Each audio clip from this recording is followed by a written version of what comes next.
First, we're going to fork the chicken, so the insides will be properly cooked. So let's do this. Hello guys, welcome to another video. Today, we're going to be cooking breast chicken with broccoli. Let's get started. After the pan is hot, we put in our chicken.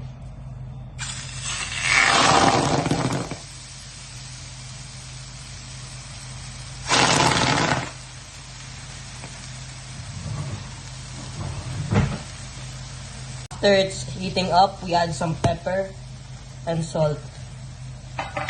So let's just put our pepper and salt in. Pepper.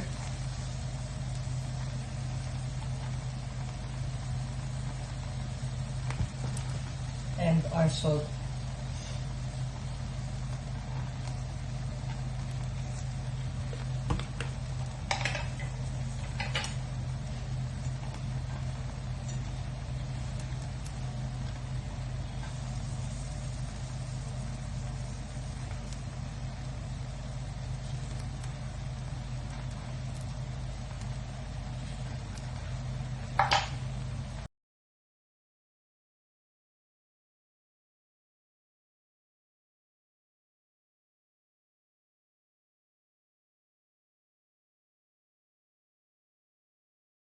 Then after we put the salt and pepper, we flip.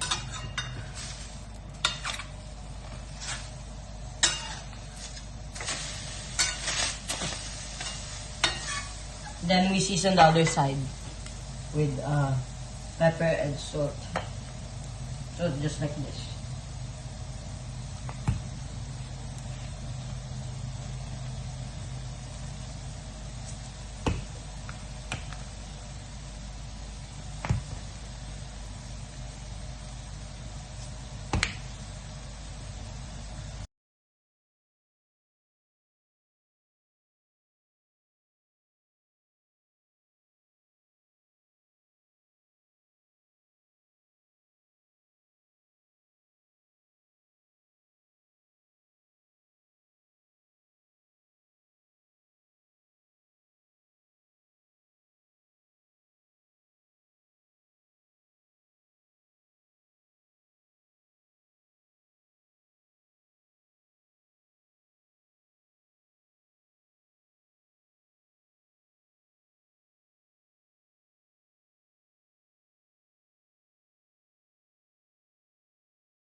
And it's done. Look at that.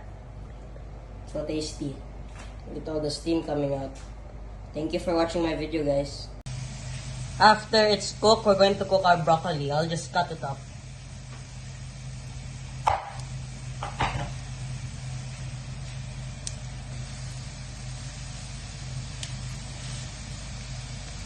Sorry, not fully. The chicken is not fully cooked, but we'll add our broccoli.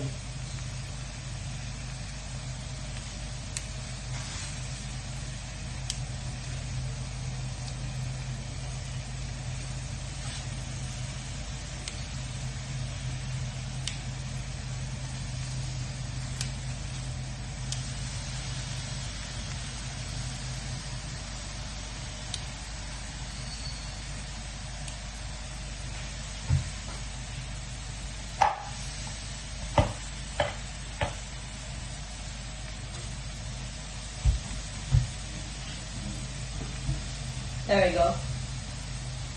After, we just let it sit and cook for a while. Don't forget to like and subscribe, and see you on my next video. Thank you.